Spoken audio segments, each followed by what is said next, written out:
Assalamualaikum warahmatullahi wabarakatuh. Hai adik-adik, apa kabar kalian hari ini? Pada kesempatan kali ini, saya akan menjelaskan salah satu materi pendidikan kewarganegaraan. Tapi sebelum masuk pada materinya, ada baiknya kalian perhatikan terlebih dahulu gambar berikut. Apa yang kalian pikirkan setelah melihat gambar tersebut? Tentunya kalian sepakat bahwa proklamasi kemerdekaan pada tanggal 17 Agustus 1945 telah mengakhiri rentetan penderitaan bangsa Indonesia sebagai bangsa yang terjajah. Proklamasi telah melahirkan Indonesia sebagai negara baru yang mempunyai kedudukan sejajar dengan bangsa lainnya yang telah merdeka terlebih dahulu. Proklamasi kemerdekaan tidak akan pernah terjadi apabila tidak adanya persatuan dan kesatuan di antara warga negara Indonesia. Persatuan dan kesatuan bangsa harus selalu kita jaga, supaya Negara Kesatuan Republik Indonesia tetap menunjukkan eksistensinya dan menjadi negara mandiri yang terbebas dari berbagai intervensi atau campur tangan asing. Sebelum kita membahas bagaimana makna persatuan dan kesatuan bangsa, kalian jabarkan terlebih dahulu pendapat kalian tentang persatuan dan kesatuan bangsa di kolom komentar. Dalam substansi persatuan dan kesatuan bangsa, terdapat sejumlah konsep dasar diantaranya adalah persatuan, kesatuan, bangsa, integrasi nasional, nasionalisme, dan patriotisme. Persatuan secara sederhana berarti gabungan atau ikatan, kumpulan, dan sebagainya dari beberapa bagian menjadi sesuatu yang utuh.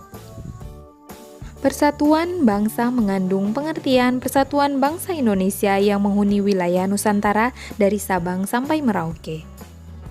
Bersatunya bangsa Indonesia didorong oleh kemauan yang sadar dan penuh tanggung jawab untuk mencapai kehidupan bangsa yang bebas dalam suatu wadah negara yang merdeka, berdaulat, adil, dan makmur.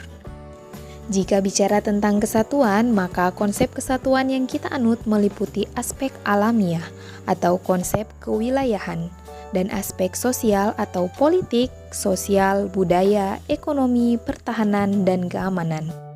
Kesatuan wilayah sendiri meliputi darat, laut, dan udara. Hal ini sesuai dengan politik kewilayahan yang kita anut, yakni wawasan Nusantara. Berdasarkan konsep wawasan Nusantara, negara kita memiliki beberapa karakteristik. Yang pertama, negara kepulauan yang pengertiannya adalah suatu wilayah lautan yang ditaburi pulau-pulau besar dan kecil. Kedua, konsep utamanya adalah manunggalnya wilayah laut, darat, dan wilayah udara. Yang ketiga, laut atau perairan merupakan wilayah pokok, bukan merupakan pelengkap. Dan yang keempat, laut merupakan bagian yang tidak terpisahkan dari daratan, bukan pemisah antara daratan dan pulau yang satu dengan yang lainnya. Bagaimana ya perwujudan konsep kesatuan bangsa dalam aspek sosial? Dalam aspek sosial, kesatuan tersebut diwujudkan dalam beberapa aspek kehidupan. Yang pertama, perwujudan Kepulauan Nusantara sebagai satu kesatuan politik. Yang kedua, perwujudan Kepulauan Nusantara sebagai satu kesatuan ekonomi. Yang ketiga, perwujudan Kepulauan Nusantara sebagai satu kesatuan sosial budaya. Dan yang keempat, perwujudan Kepulauan Nusantara sebagai satu kesatuan pertahanan keamanan. Selanjutnya, kita akan membahas beberapa aspek yang sudah saya jelaskan tadi. Jika kita membahas perwujudan Kepulauan Nusantara sebagai satu kesatuan politik, maka kita harus memahami bahwa keutuhan wilayah nasional dengan segala isi dan kekayaannya merupakan satu kesatuan wilayah, wadah, ruang hidup, dan kesatuan mitra seluruh bangsa, serta menjadi modal dan milik bersama bangsa. Selanjutnya, kita harus memahami bahwa bangsa Indonesia yang terdiri dari berbagai suku dan berbicara dalam berbagai bahasa daerah, memeluk dan meyakini berbagai agama dan kepercayaan terhadap Tuhan Yang Maha Esa harus merupakan satu kesatuan bangsa yang bulat dalam arti yang seluas-luasnya. Kemudian, kita harus memahami bahwa secara psikologis, bangsa Indonesia harus merasa satu, senasib, sepenanggungan, sebangsa, dan setanah air, serta mempunyai satu tekad dalam mencapai cita-cita bangsa. Selanjutnya, kita juga harus memahami bahwa Pancasila adalah satu-satunya falsafah serta ideologi bangsa dan negara yang melandasi, membimbing, dan mengarahkan bangsa menuju tujuannya. Selanjutnya, kita juga harus memahami bahwa kehidupan politik di seluruh wilayah Nusantara merupakan satu kesatuan politik yang diselenggarakan berdasarkan Pancasila dan Undang-Undang Dasar Negara Republik Indonesia tahun 1945. Adik-adik sekalian, selanjutnya juga kita harus memahami bahwa seluruh kepulauan Nusantara merupakan kesatuan hukum dalam arti bahwa hanya ada satu hukum yang mengabdi kepada kepentingan nasional. Kemudian, kita juga harus memahami bahwa bangsa Indonesia hidup berdampingan dengan bangsa lain, ikut menciptakan ketertiban dunia berdasarkan kemerdekaan, perdamaian abadi, dan keadilan sosial melalui politik luar negeri bebas aktif, serta diabadikan untuk kepentingan nasional. Kita masuk pada aspek kedua, perwujudan Kepulauan Nusantara sebagai satu kesatuan ekonomi. Jika kita membahas tentang kesatuan ekonomi, maka kita harus memahami 3 aspek di bawah ini.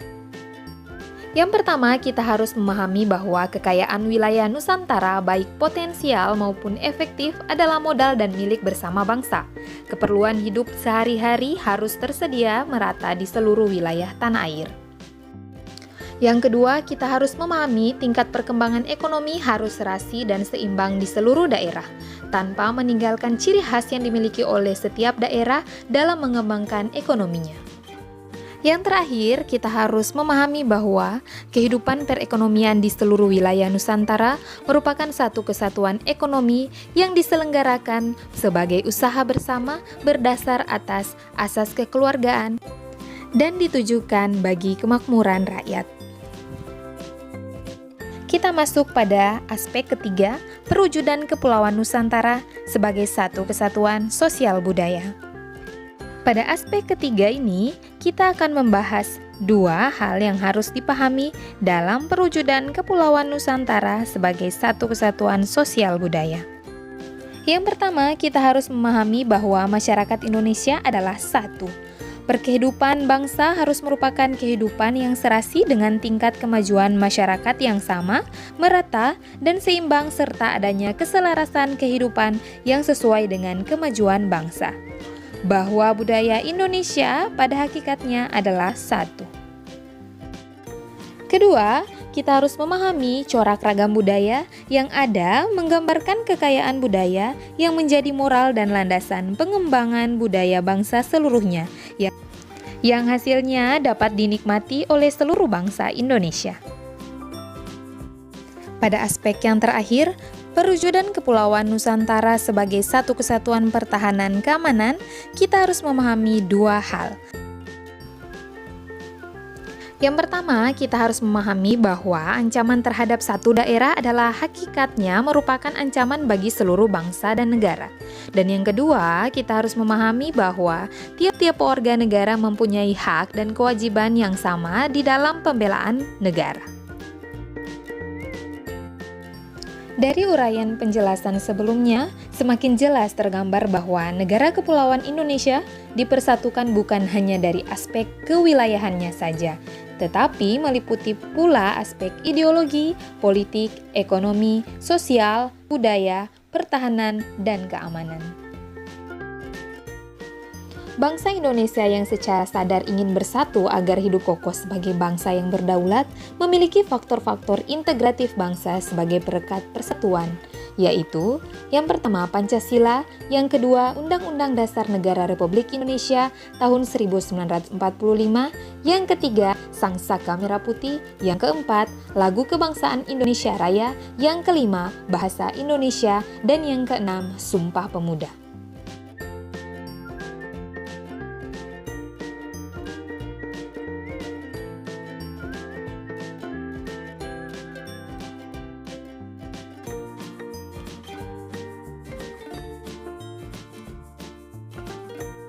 Apakah materi yang telah kalian simak dapat kalian pahami? Bisakah kalian menyimpulkan materi yang telah kita bahas sebelumnya? Berikan kesimpulan kalian di kolom komentar. Nah, selanjutnya kita masuk pada penugasan. Kalian harus mencari berita atau artikel mengenai daerah perbatasan. Setelah itu, jawablah pertanyaan-pertanyaan berikut sesuai dengan isi berita atau artikel yang kalian lampirkan. Selamat mengerjakan tugas dan sampai jumpa pada materi selanjutnya.